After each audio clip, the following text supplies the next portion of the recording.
당신은 지금 잘못된 문을 두드리고 있다. 매일 밤 당신은 침대에 누워 생각한다. 왜 아직도 여기 있을까? 왜 다른 사람들은 앞서 나가는데 나는 제자리걸음일까? 당신은 더 세게 두드린다. 더 빨리 달린다. 더 많이 애쓴다. 하지만 문은 열리지 않는다. 그런데 말이다. 만약 그 문이 애초에 당신의 문이 아니었다면 어떨까? 만약 당신이 지금까지 잘못된 곳에서 시간을 낭비하고 있었다면, 만약 하나님께서 이미 당신만의 문을 따로 준비해 두셨다면, 당신의 조급함이 당신을 망치고 있다. 당신의 불안이 당신을 잘못된 길로 이끌고 있다. 지금 이 순간에도 하나님은 보이지 않는 곳에서 움직이고 계신다. 상황을 정리하고 있다. 사람들을 준비시키고 있다. 당신의 문을 열 완벽한 타이밍을 기다리고 있다. 당신이 해야 할 일은 단 하나다. 통제하려는 마음을 내려놓는 것이다. 앞으로 몇 분 안에 하나님께서 이미 선택하신 당신만의 문을 어떻게 발견할 수 있는지 정확히 보여주겠다. 번호 1. 운명에 대한 하나님의 주권. 당신이 태어나기도 전에 하나님은 이미 당신을 위한 문을 선택하셨다. 그 문은 당신의 이름이 새겨져 있다. 당신의 지문이 새겨져 있다. 당신의 운명이 새겨져 있다. 세상이 창조되기 전부터 하나님은 당신이 어떤 시련을 겪을지 알고 계셨다. 어떤 실패를 맛볼지 알고 계셨다. 어떤 좌절에 부딪힐지 알고 계셨다. 그리고 그 모든 것을 계산해 넣고도 여전히 당신을 위한 문을 준비해 두셨다. 당신은 지금 무엇을 두려워하고 있는가? 기회를 놓쳤다고 생각하는가? 너무 늦었다고 믿고 있는가? 그런 생각 자체가 하나님의 주권을 모독하는 것이다. 하나님의 계획에는 너무 늦음이라는 개념이 존재하지 않는다. 하나님의 시간표에는 놓친 기회라는 항목이 없다. 당신이 20대에 놓친 그 기회, 30대에 실패한 그 사업, 40대에 무너진 그 관계, 모든 것이 하나님의 설계 안에 있었다. 당신은 지금까지 잘못된 문을 두드리며 시간을 낭비했다고 생각할지도 모른다. 하지만 그 모든 두드림조차도 하나님의 계획이었다. 왜냐하면 하나님은 당신이 잘못된 문들을 경험해야만 올바른 문의 가치를 알게 되실 것을 아셨기 때문이다. 이것을 이해하라. 인생에는 우연이 없다. 당신이 지금 서 있는 이 자리, 이 순간, 이 상황 모든 것이 하나님의 정교한 설계다. 당신이 지금 느끼는 답답함, 불안, 초조함조차도 하나님이 허락하신 감정이다. 왜냐하면 그 감정들이 당신을 올바른 방향으로 이끌어갈 나침반 역할을 하기 때문이다. 하지만 여기서 중요한 것이 있다. 하나님의 주권을 믿는다는 것이 수동적으로 기다리기만 한다는 뜻은 아니다. 그것은 하나님의 시간표를 신뢰하면서도 매일 성실하게 준비하며 살아간다는 뜻이다. 마치 농부가 씨를 뿌리고 물을 주면서도 결국 열매를 맺게 하시는 분은 하나님이심을 아는 것과 같다. 당신의 역할은 씨를 뿌리는 것이다. 하나님의 역할은 그 씨를 자라게 하시는 것이다. 당신이 지금까지 뿌린 모든 씨앗들을 하나님은 기억하고 계신다.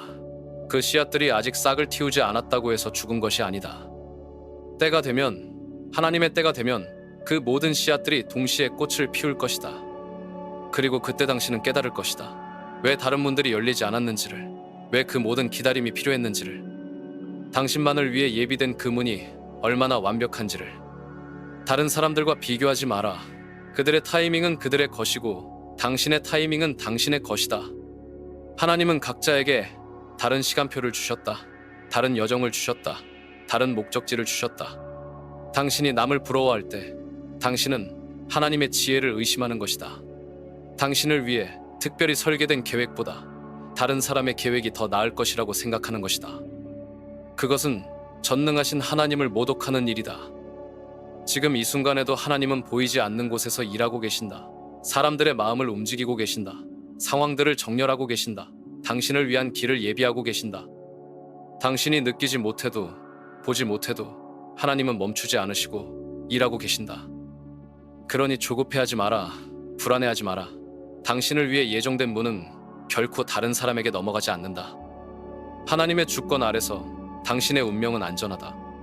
번호 2. 인간의 노력 vs 하나님의 과정. 세상은 당신에게 더 열심히 하라고 소리친다. 더 빨리 달리라고 재촉한다. 더 세게 문을 두드리라고 압박한다. 하지만 하나님은 당신에게 속삭이신다. 멈춰라, 쉬어라, 나를 신뢰하라. 이 둘 중 어떤 목소리를 따르고 있는가? 당신은 지금까지 얼마나 많은 에너지를 쏟았는가? 얼마나 많은 밤을 새웠는가? 얼마나 많은 문을 두드렸는가? 그런데 여전히 같은 자리에 서 있다면 그것은 무엇을 의미하는가? 당신이 잘못된 방식으로 노력하고 있다는 신호다. 인간의 노력에는 한계가 있다. 당신의 지혜에는 끝이 있다. 당신의 힘에는 바닥이 있다. 하지만 하나님의 능력은 무한하다. 세상의 시스템은 당신을 속였다. 노력하면 반드시 결과가 따른다고 가르쳤다. 더 열심히 하면 더 빨리 성공한다고 믿게 만들었다. 하지만 하나님의 왕국은 다른 법칙으로 움직인다. 하나님의 왕국에서는 조용함이 힘이다. 신뢰가 승리다. 겸손이 높임의 길이다. 성경은 분명히 말한다. 너희는 가만히 있어 내가 하나님 됨을 알라. 가만히 있으라는 것이 아무것도 하지 말라는 뜻이 아니다. 그것은 통제하려는 마음을 내려놓으라는 뜻이다. 결과를 조작하려고 애쓰지 말라는 뜻이다. 당신이 문을 억지로 열려고 할 때마다 하나님은 잠시 기다리신다. 당신이 스스로의 힘으로 해보라고 허락하신다. 그리고 당신이 지쳐 쓰러질 때까지 기다리신다. 왜냐하면 오직 그때서야 당신이 진정으로 하나님을 찾기 때문이다. 당신의 힘이 바닥났을 때 하나님의 힘이 시작된다. 당신의 지혜가 무력해졌을 때 하나님의 지혜가 나타난다. 당신의 방법이 막혔을 때 하나님의 길이 열린다. 이것을 깨달아야 한다. 닫힌 문은 저주가 아니라 축복이다. 그 문이 닫혔다는 것은 하나님이 당신을 더 나은 곳으로 이끄시겠다는 약속이다. 당신이 원하던 그 직장에서 떨어졌는가? 감사하라. 하나님이 더 나은 자리를 예비하고 계신다. 당신이 꿈꾸던 그 관계가 끝났는가? 안도하라. 하나님이 더 적합한 사람을 보내실 것이다. 당신이 계획하던 그 사업이 무산됐는가? 찬양하라. 하나님이 더 큰 축복을 준비하고 계신다. 하지만 이것을 믿기 위해서는 당신의 관점이 바뀌어야 한다. 당신은 지금까지 단기적인 시각으로 살아왔다. 당장의 결과에만 집중했다. 눈에 보이는 것에만 의존했다. 하지만 하나님은 영원한 시각으로 당신을 보신다. 당신의 전체 인생을 한눈에 보신다. 당신의 마지막까지 계획하고 계신다. 그러니 하나님을 신뢰하라. 당신이 이해하지 못해도 신뢰하라. 당신이 보지 못해도 신뢰하라. 당신이 느끼지 못해도 신뢰하라. 신뢰한다는 것은 감정이 아니라 결단이다. 매일 아침 일어나서 결단하라. 오늘도 하나님을 신뢰하겠다. 매일 밤 잠들기 전에 선언하라. 하나님의 계획이 가장 좋다. 그리고 행동으로 보여주라. 조급해하며 서두르는 대신 하나님의 때를 기다려라. 강제로 문을 열려고 하는 대신 하나님이 열어주실 문을 기다려라. 당신의 노력을 멈추라는 것이 아니다. 당신의 노력의 방향을 바꾸라는 것이다. 사람을 설득하려고 노력하는 대신 하나님께 기도하며 노력하라. 상황을 조작하려고 노력하는 대신 자신을 준비시키며 노력하라. 결과는 하나님께 맡기고 과정에 충실하라. 그때 비로소 당신은 경험하게 될 것이다. 하나님의 과정이 인간의 노력보다 얼마나 더 효과적인지를. 하나님이 열어주시는 문 앞에서는 아무도 감히 서지 못한다. 하나님이 닫으시는 문은 그 누구도 열 수 없다. 당신은 어느 쪽을 선택하겠는가? 인간의 제한된 노력인가? 아니면 하나님의 무한한 능력인가? 번호 3. 신뢰, 기다림, 준비. 기다림은 세상에서 가장 어려운 일 중 하나다. 특히 당신이 간절히 원하는 것이 있을 때 기다림은 고문과 같다. 매일 같은 자리에서 일어나고 같은 상황을 마주하고 같은 한계에 부딪힌다. 언제까지 이렇게 살아야 하는가? 언제까지 기다려야 하는가? 하지만 여기서 중요한 진실을 깨달아야 한다. 하나님의 시간표에서 기다림은 낭비가 아니라 투자다. 당신이 기다리는 동안 아무 일도 일어나지 않는 것처럼 보이지만 실제로는 가장 중요한 일들이 일어나고 있다. 보이지 않는 곳에서 하나님은 두 가지 일을 동시에 하고 계신다. 첫째, 외부 상황을 정렬하고 계신다. 당신을 위한 문이 열리기 위해서는 수많은 조건들이 완벽하게 맞아떨어져야 한다. 사람들의 마음이 준비되어야 하고 상황들이 조율되어야 하고 타이밍이 정확해야 한다. 하나님은 지금 이 모든 것을 오케스트라 지휘자처럼 정교하게 조율하고 계신다. 둘째, 당신의 내면을 준비시키고 계신다. 당신이 원하는 그 축복을 받을 준비가 되어 있는가? 그 문이 열렸을 때 그 축복의 무게를 감당할 수 있는가? 하나님은 당신에게 축복을 주고 싶어 하신다. 하지만 동시에 그 축복이 당신을 망치지 않기를 원하신다. 그래서 기다리게 하시는 것이다. 그 기다림을 통해 당신의 인격을 빚으시고 당신의 믿음을 단련하시고 당신의 겸손을 깊게 하신다. 성급하게 받은 축복은 교만을 낳는다. 쉽게 얻은 성공은 감사를 잃게 만든다. 하지만 기다림을 통해 받은 축복은 다르다. 그 축복의 가치를 안다. 그 축복을 주신 하나님의 은혜를 안다. 당신은 지금 어떤 기다림 속에 있는가? 결혼을 기다리고 있는가? 승진을 기다리고 있는가? 사업의 성공을 기다리고 있는가? 건강의 회복을 기다리고 있는가? 그 기다림이 아무리 길고 답답해도 그것이 헛된 시간이 아님을 기억하라. 하나님은 당신의 기다림을 사용하여 당신을 더 큰 그릇으로 만들고 계신다. 하지만 기다림에는 올바른 자세가 있다. 절망적으로 기다리는 것이 아니라 희망적으로 기다려야 한다. 수동적으로 기다리는 것이 아니라 능동적으로 기다려야 한다. 능동적인 기다림이란 무엇인가? 매일 자신을 준비시키는 것이다. 그 문이 언젠가 열릴 것을 확신하며 그날을 위해 끊임없이 자신을 발전시키는 것이다. 당신이 원하는 직업을 얻기 위해 기다리고 있다면 그 기다리는 시간 동안 당신의 실력을 갈고 닦아라. 당신이 사랑하는 사람을 만나기를 기다리고 있다면 그 기다리는 시간 동안 당신 자신을 더 나은 사람으로 만들어가라. 당신이 사업의 성공을 기다리고 있다면 그 기다리는 시간 동안 더 많은 것을 배우고 준비하라. 기다림은 정체가 아니라 준비의 시간이다. 그리고 이것을 잊지 마라. 하나님의 타이밍은 항상 완벽하다. 너무 이르지도 않고 너무 늦지도 않다. 정확히 최적의 순간에 그 문이 열릴 것이다. 당신이 왜 이제야? 라고 불평할 수도 있다. 하지만 나중에 되돌아보면 알게 될 것이다. 그보다 빨랐다면 실패했을 것이고 그보다 늦었다면 의미가 없었을 것이라는 것을. 하나님은 당신의 인생 전체를 보시고 가장 완벽한 타이밍을 선택하신다. 그러니 조급해하지 마라. 하나님을 재촉하지 마라.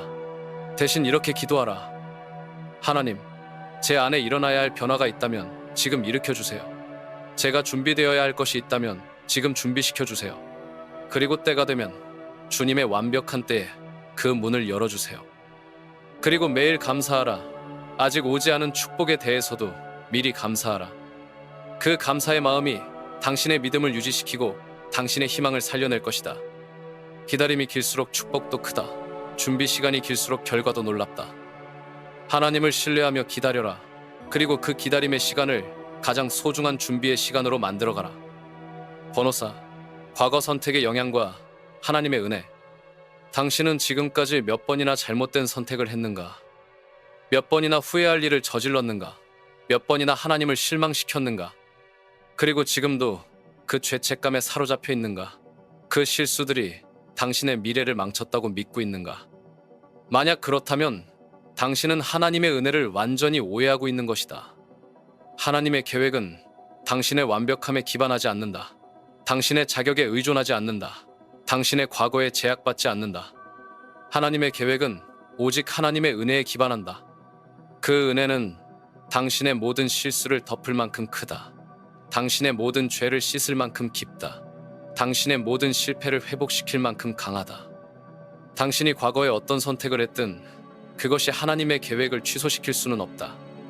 다윗을 보라. 그는 간음죄를 지었고 살인을 저질렀다. 하지만 여전히 하나님의 마음에 합한 자였다. 베드로를 보라. 그는 예수님을 3번이나 부인했다. 하지만 여전히 초대교회의 기둥이 되었다. 바울을 보라. 그는 크리스천들을 잔혹하게 박해했다.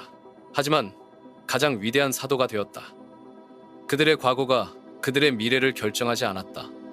오히려 그들의 과거는 하나님의 은혜를 더욱 드러내는 도구가 되었다. 당신의 과거도 마찬가지다. 당신이 저질렀다고 생각하는 그 모든 실수들, 그 모든 잘못된 결정들, 그 모든 후회스러운 순간들이 헛되지 않을 것이다. 하나님은 그 모든 것을 사용하여 당신을 더욱 겸손한 사람으로 만드실 것이다. 더욱 자비로운 사람으로 빚으실 것이다. 더욱 하나님을 의존하는 사람으로 변화시키실 것이다. 실수가 없었다면 당신은 교만했을 것이다. 실패가 없었다면 당신은 하나님을 찾지 않았을 것이다. 하나님은 당신의 실수까지도 계산하셔서 당신의 인생에 포함시키셨다. 그것이 바로 하나님의 지혜다. 하지만 여기서 중요한 것이 있다. 과거를 인정하되 과거에 매여 살지는 말라. 당신의 실수를 인정하라. 하지만 그 실수가 당신의 정체성이 되게 하지는 마라. 당신의 죄를 고백하라. 하지만 그 죄가 당신의 미래를 정의하게 하지는 마라. 하나님의 용서는 완전하다. 한 번 용서받은 죄는 영원히 사라진다. 하나님은 그 죄를 기억하지도 않으신다. 그런데 정작 당신이 계속 그 죄를 붙잡고 있으면 어떻게 되겠는가? 당신이 하나님보다 더 엄격한 심판관이 되는 것이다. 당신이 하나님의 용서를 거부하는 것이다. 그것은 하나님께 대한 불신이다. 하나님이 용서하셨다면 당신도 스스로를 용서해야 한다. 하나님이 새로운 시작을 주셨다면 당신도 과거를 내려놓아야 한다. 그리고 이것을 기억하라. 하나님의 계획은 당신의 실수에도 불구하고 이루어지는 것이 아니라 때로는 당신의 실수를 통해서 이루어진다. 요셉이 형들에게 팔려 이집트로 간 것도 처음에는 비극처럼 보였다. 하지만 결국 그것이 이스라엘 민족을 구원하는 하나님의 계획이었다. 룻이 시어머니를 따라 타국으로 간 것도 처음에는 실패처럼 보였다. 하지만 결국 그것이 그녀를 메시아의 혈통에 포함시키는 하나님의 계획이었다. 당신의 인생도 마찬가지다. 지금은 실수나 실패로 보이는 것들이 나중에는 하나님의 위대한 계획의 일부였음이 드러날 것이다. 그러니 과거에 사로잡혀 있지 마라. 대신 하나님의 은혜에 사로잡혀라. 그 은혜가 당신을 새로운 사람으로 만들었음을 믿어라. 당신은 더 이상 과거의 사람이 아니다. 당신은 하나님의 은혜로 새롭게 태어난 사람이다. 그 새로운 정체성으로 살아가라. 그 새로운 가능성을 붙잡아라. 하나님의 계획은 여전히 유효하다. 당신을 향한 하나님의 목적은 여전히 살아있다. 과거의 실수가 미래의 축복을 막을 수는 없다. 하나님의 은혜가 모든 것을 새롭게 만든다. 번호, 하나님의 약속의 능력과 안전함. 하나님의 약속은 취소되지 않는다. 이것을 당신의 뼛속까지 새겨 넣어라. 하나님이 한 번 하신 약속은 영원히 유효하다. 인간은 변한다. 상황은 바뀐다. 환경은 달라진다. 하지만 하나님의 약속은 절대 변하지 않는다. 하나님은 거짓말을 하실 수 없는 분이시다. 하나님은 약속을 어기실 수 없는 분이시다. 하나님은 당신을 배신하실 수 없는 분이시다. 당신이 그 약속을 의심할 때가 있을 것이다. 특히 현실이 그 약속과 정반대로 보일 때 당신은 혼란스러울 것이다.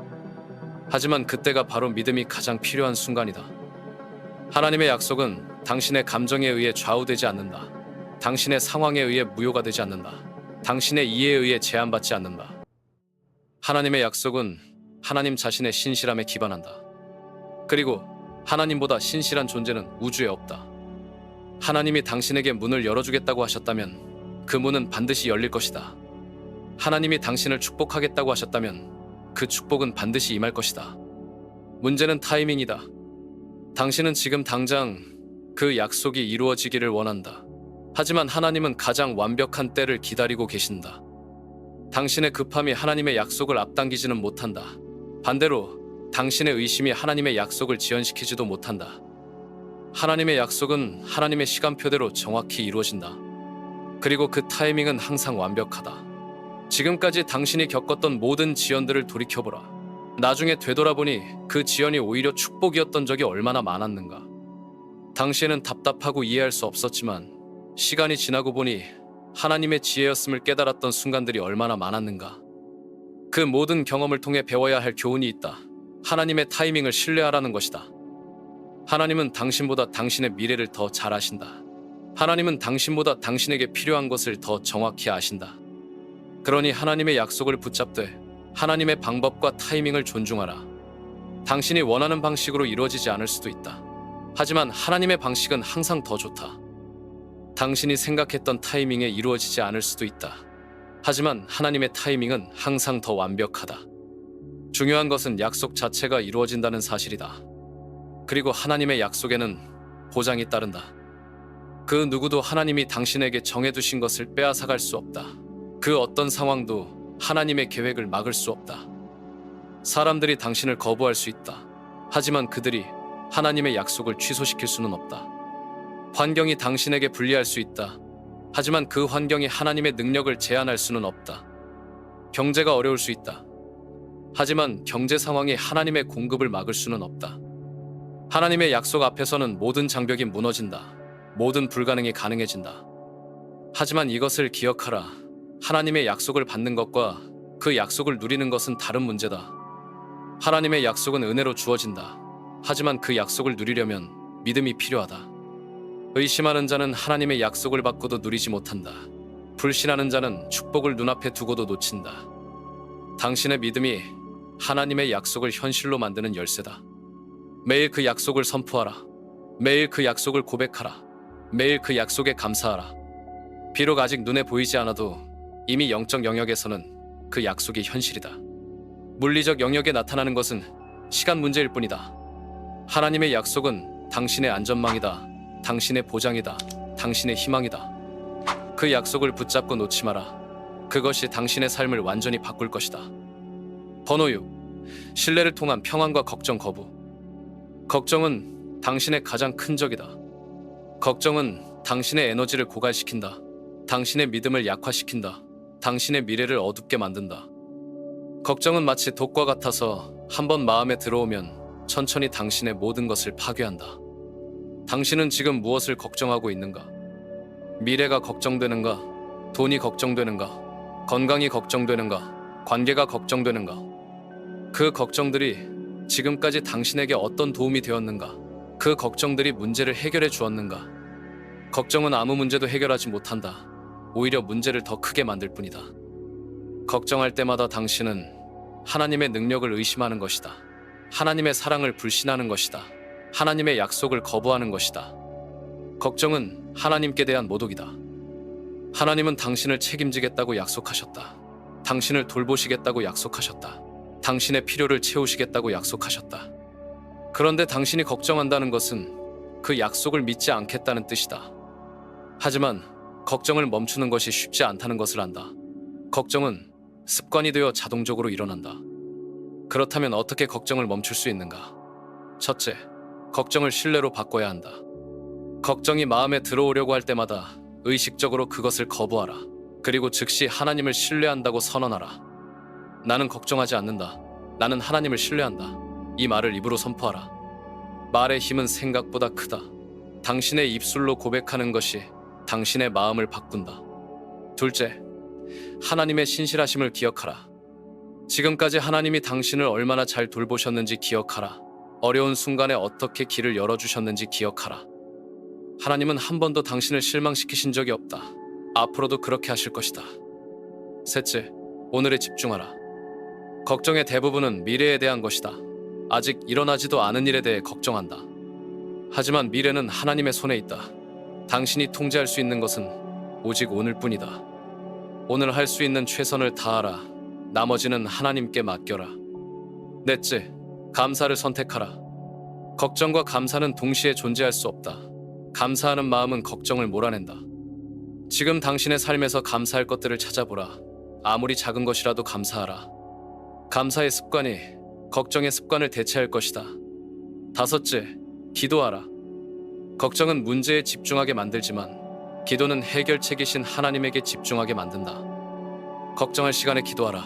염려할 시간에 찬양하라. 그러면 당신은 경험하게 될 것이다. 하나님의 평안이 어떤 것인지를. 그 평안은 이해를 초월한다. 상황이 어려워도 마음이 편안하다. 문제가 있어도 마음이 안정된다. 그것이 바로 하나님을 신뢰하는 자들에게 주어지는 특권이다. 세상은 평안을 주려고 하지만 일시적이다. 하나님이 주시는 평안은 영원하다. 세상의 평안은 조건부다. 모든 것이 잘 될 때만 평안하다. 하지만 하나님의 평안은 무조건이다. 상황과 상관없이 평안하다. 당신은 어떤 평안을 선택하겠는가?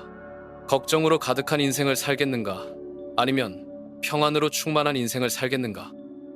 그 선택은 매 순간 당신의 몫이다. 걱정이 찾아올 때마다 그것을 거부하라. 그리고 하나님을 신뢰한다고 선언하라. 그 선택이 쌓이고 쌓여서 결국 당신의 인생 전체를 바꿀 것이다. 신뢰는 연습이다. 매일 연습하면 더 쉬워진다.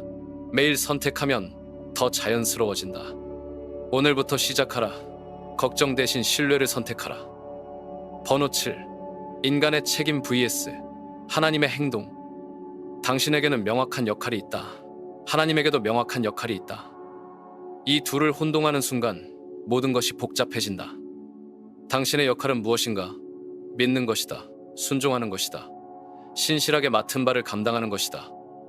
하나님의 역할은 무엇인가? 결과를 만드시는 것이다. 상황을 조율하시는 것이다. 문을 여시는 것이다. 당신이 하나님의 역할까지 하려고 하면 어떻게 될까? 스트레스 받고 지치고 좌절한다. 하나님이 당신의 역할까지 하시면 어떻게 될까? 당신은 성장하지 못하고 믿음도 자라지 않는다. 그래서 하나님은 각자의 역할을 분명히 나누어 주셨다. 하지만 대부분의 사람들이 실수하는 부분이 있다. 자신의 역할은 소홀히 하면서 하나님의 역할에만 집중하는 것이다. 결과에만 신경 쓰고 과정은 대충 한다. 문이 언제 열릴지만 생각하고 자신을 준비시키는 일은 게을리한다. 그것은 잘못된 접근이다.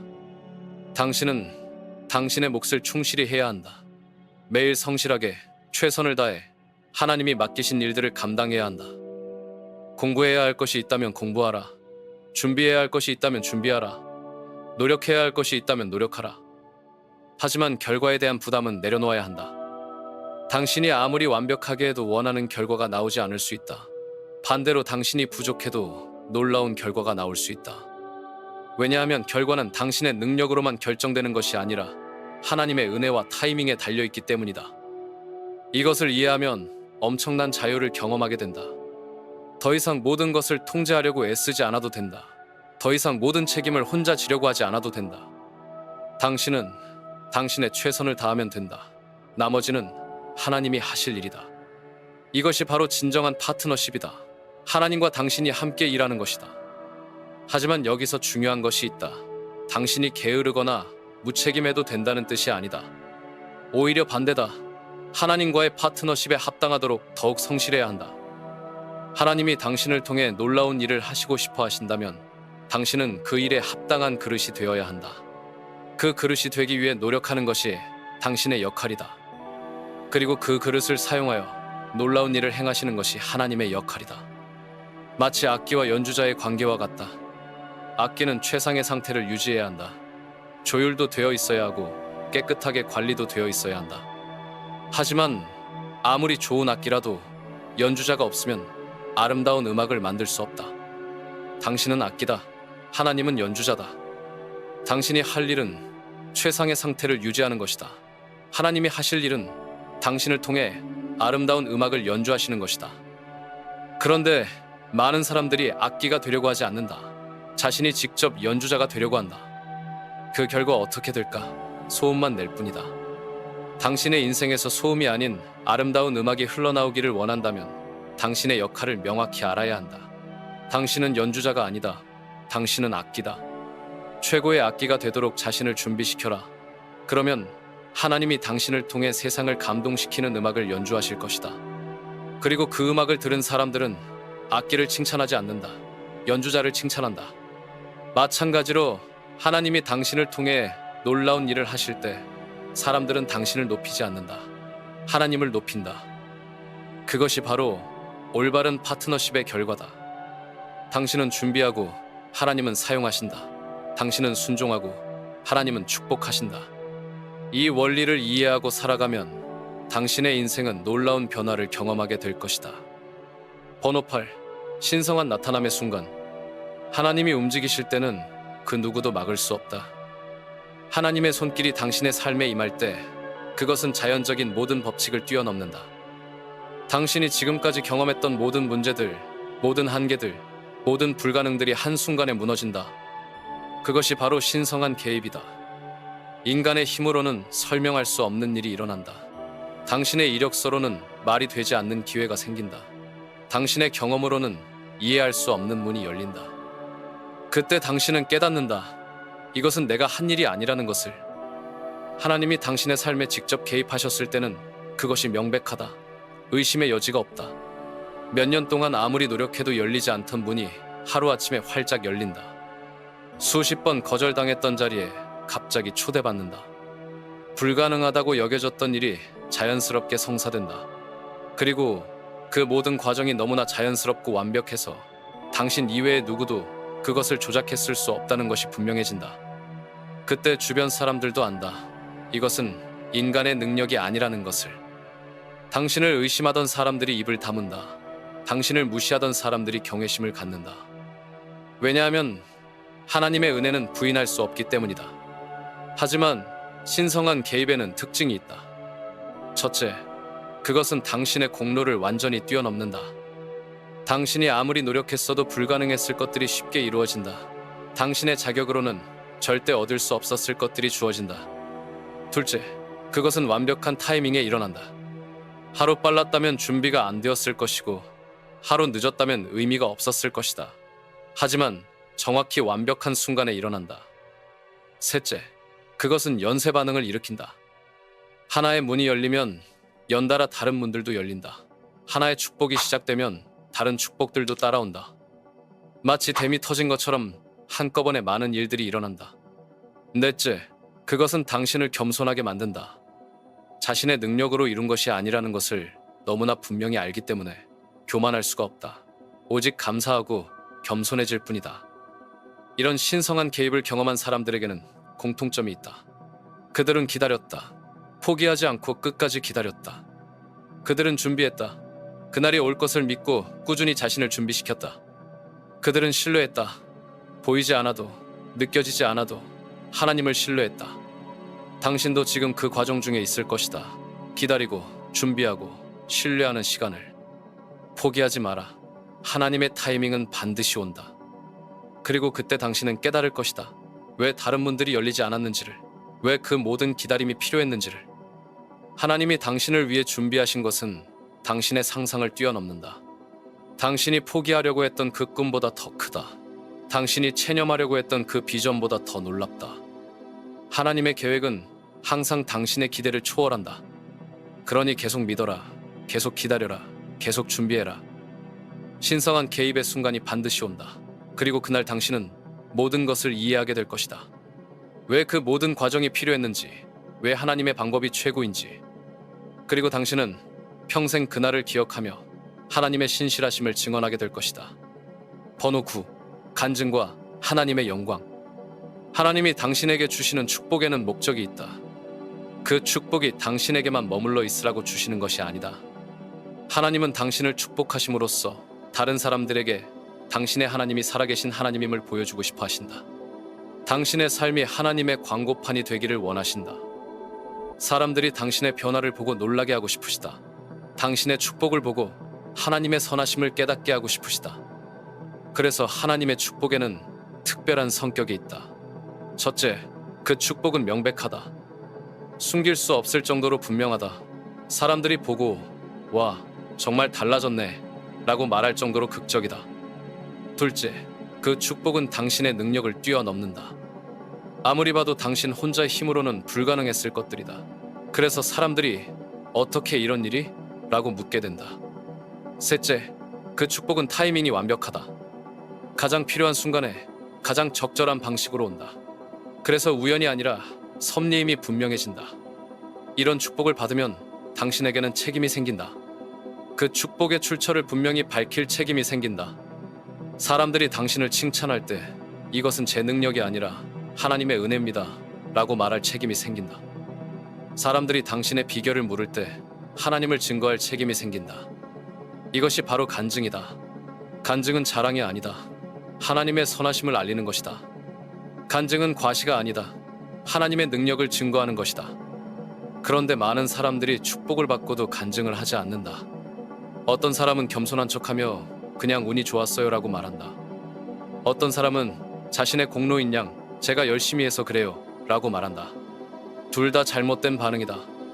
첫 번째는 하나님의 은혜를 운으로 돌리는 것이고, 두 번째는 하나님의 영광을 가로채는 것이다. 올바른 반응은 솔직하게 하나님을 증거하는 것이다. 하나님이 저를 도와주셨어요. 제 힘만으로는 불가능했을 일이에요. 이렇게 말하는 것이 진정한 겸손이다. 그리고 이런 간증을 할 때 놀라운 일이 일어난다. 듣는 사람들의 마음에 희망이 생긴다. 저 사람에게 일어난 일이 나에게도 일어날 수 있겠구나. 그들도 하나님을 찾기 시작한다. 그들도 기도하기 시작한다. 그렇게 해서 하나님의 영광이 확산된다. 한 사람의 간증이 여러 사람의 삶을 바꾼다. 한 사람의 축복이 여러 사람에게 희망을 준다. 그것이 바로 하나님이 원하시는 것이다. 하나님은 당신을 축복하심으로써 더 많은 사람들을 축복하고 싶어 하신다. 당신은 하나님의 축복이 흘러가는 통로가 되어야 한다. 받은 축복을 혼자만 누리려고 하면 그 축복이 막힌다. 하지만 그 축복을 나누면 더 큰 축복이 온다. 이것이 하나님 왕국의 법칙이다. 그러니까 하나님이 당신을 축복하실 때 당황하지 마라. 부담스러워하지 마라. 대신 감사하라. 그리고 그 축복의 목적을 이해하라. 그 축복은 당신을 위한 것이기도 하지만 동시에 다른 사람들을 위한 것이기도 하다. 당신을 통해 하나님의 선하심을 보여주시려는 것이다. 그 책임을 기꺼이 받아들여라. 그 특권을 누려라. 당신의 간증이 누군가에게는 마지막 희망이 될 수 있다. 당신의 축복이 누군가에게는 하나님을 만나는 계기가 될 수 있다. 그것보다 더 의미 있는 삶이 어디 있겠는가? 하나님의 영광을 위해 사용되는 삶, 그것이 바로 가장 복된 삶이다. 번호 10. 닫힌 문은 하나님의 전략. 문이 닫힐 때마다 당신은 실망한다, 좌절한다, 분노한다. 왜 하나님은 나에게 이런 일을 허락하시는 걸까? 왜 내가 원하는 길을 막으시는 걸까? 하지만 당신이 모르는 것이 있다. 닫힌 문 너머에 무엇이 있었는지를, 그 길로 갔다면 어떤 일을 당했을지를. 하나님은 미래를 보신다. 당신이 보지 못하는 위험을 보신다. 당신이 모르는 함정을 아신다. 그래서 때로는 사랑으로 문을 닫으신다. 당신을 보호하시기 위해서, 당신을 더 나은 곳으로 이끄시기 위해서. 생각해보라. 지금까지 당신의 인생에서 닫혔던 문들을. 그 당시에는 이해할 수 없었지만 시간이 지나고 보니 오히려 다행이었던 경우들이 얼마나 많았는가. 떨어진 그 직장 때문에 더 나은 직장을 찾게 되었던 경험. 깨어진 그 관계 때문에 더 좋은 사람을 만나게 되었던 경험. 무산된 그 계획 때문에 더 큰 기회를 잡게 되었던 경험. 그 모든 것들이 우연이었을까? 아니다. 하나님의 섭리였다. 하나님은 당신이 잘못된 길로 가지 않도록 문을 닫으셨다. 당신이 더 나은 길을 찾도록 방향을 바꿔주셨다. 그런데도 여전히 닫힌 문 앞에서 화를 내고 있다면 그것은 하나님의 지혜를 무시하는 것이다. 하나님보다 당신이 더 현명하다고 생각하는 것이다. 하지만 현실은 정반대다. 당신은 제한적인 시각을 가지고 있지만 하나님은 전체를 보신다. 당신은 현재에만 집중하지만 하나님은 영원을 계획하신다. 그러니 문이 닫힐 때 절망하지 마라. 오히려 감사하라. 하나님, 저를 보호해 주셔서 감사합니다. 더 나은 길로 인도해 주셔서 감사합니다. 이렇게 반응할 수 있다면 당신은 영적으로 성숙한 사람이다. 그리고 하나님은 그런 사람을 더욱 신뢰하신다. 더 큰 책임을 맡기신다. 더 놀라운 축복을 주신다. 닫힌 문은 끝이 아니라 새로운 시작이다. 그 문이 닫혔다는 것은 하나님이 다른 문을 열어주시겠다는 약속이다. 더 적합한 문을, 더 나은 기회를, 더 큰 축복을. 하지만 여기서 중요한 것이 있다. 닫힌 문을 억지로 열려고 하지 마라. 이미 하나님이 닫으신 문을 당신이 열 수는 없다. 억지로 열려고 하면 오히려 닫힐 뿐이다. 대신 하나님이 열어주실 문을 기다려라. 그 문은 저절로 열릴 것이다. 자연스럽게 기회가 생길 것이다. 그때까지는 자신을 준비시키는 데 집중하라. 닫힌 문 앞에서 시간을 낭비하지 말고 열릴 문을 위해 준비하라. 실력을 기르고 인격을 닦고 믿음을 키우라. 그러면 하나님이 정하신 때에 완벽한 문이 열릴 것이다. 그리고 그때 당신은 깨달을 것이다. 왜 다른 문들이 닫혀 있어야 했는지를. 하나님의 전략이 얼마나 완벽한지를. 닫힌 문도 하나님의 축복이다. 그것을 이해하는 자가 진정한 승리자다. 하나님을 신뢰하라. 하나님의 방법을 인정하라. 하나님의 타이밍을 존중하라. 그러면 당신의 인생은 하나님의 놀라운 작품이 될 것이다. 지금 이 순간 당신은 기로에 서 있다. 과거의 실패와 미래의 불안 사이에서 흔들리며 살 것인가? 아니면 하나님이 이미 예정하신 그 문을 향해 담대히 걸어갈 것인가? 당신이 지금까지 경험한 모든 닫힌 문들, 모든 지연들, 모든 좌절들이 헛되지 않았다. 그 모든 것들이 바로 이 순간을 위한 준비 과정이었다. 하나님은 당신을 단련시키셨다. 당신을 겸손하게 하셨다. 당신을 의존적으로 만드셨다. 왜냐하면 하나님이 열어주실 그 문은 교만한 자가 통과할 수 없는 문이기 때문이다. 자기 힘을 의존하는 자가 감당할 수 없는 축복이기 때문이다. 지금 이 순간에도 하나님은 움직이고 계신다. 보이지 않는 곳에서, 들리지 않는 곳에서 당신을 위해 길을 예비하고 계신다. 사람들의 마음을 돌이키고 계신다. 상황들을 정렬하고 계신다. 모든 조건들을 완벽하게 맞추고 계신다. 그리고 때가 되면, 하나님의 완벽한 때가 되면 그 문이 열릴 것이다. 그 문 앞에서는 아무도 당신을 막을 수 없다. 그 문 앞에서는 당신의 과거가 문제되지 않는다. 그 문 앞에서는 당신의 자격이 쟁점이 되지 않는다. 오직 하나님의 은혜만이 당신을 그 문으로 이끌 것이다. 하지만 여기서 멈춰서는 안 된다. 이 깨달음으로 끝내서는 안 된다. 당신은 지금 결단해야 한다. 하나님의 과정을 신뢰할 것인지 아니면 여전히 자신의 방법을 고집할 것인지, 하나님의 타이밍을 기다릴 것인지 아니면 조급함에 사로잡혀 잘못된 문을 두드릴 것인지, 과거의 실수에 매여 살 것인지 아니면 하나님의 은혜를 붙잡고 새로운 시작을 할 것인지, 이 선택은 당신의 몫이다. 하나님도 대신 선택해 주실 수 없다. 매일 아침 일어날 때마다 당신은 이 선택을 해야 한다. 오늘도 하나님을 신뢰할 것인가? 오늘도 하나님의 과정에 순복할 것인가? 그 선택이 쌓이고 쌓여서 당신의 운명을 만든다. 그 선택이 반복되고 반복되어 당신의 미래를 결정한다. 당신의 문은 이미 정해져 있다. 하지만 그 문에 다가가는 것은 당신의 선택이다. 신뢰하라, 기다리라, 준비하라. 포기하지 말라, 의심하지 말라, 조급해하지 말라. 당신을 향한 하나님의 계획은 여전히 유효하다. 당신을 위한 하나님의 약속은 여전히 살아있다. 내일이 아니다. 언젠가가 아니다. 바로 지금이다. 지금 이 순간부터 당신의 새로운 여정이 시작된다. 지금 이 순간부터 당신의 진짜 인생이 시작된다. 하나님이 선택하신 그 문을 향해 걸어가라. 그 문은 당신만을 위해 열릴 것이다. 이 변화를 계속 이어가고 싶다면, 이 각성을 놓치고 싶지 않다면 망설이지 말라.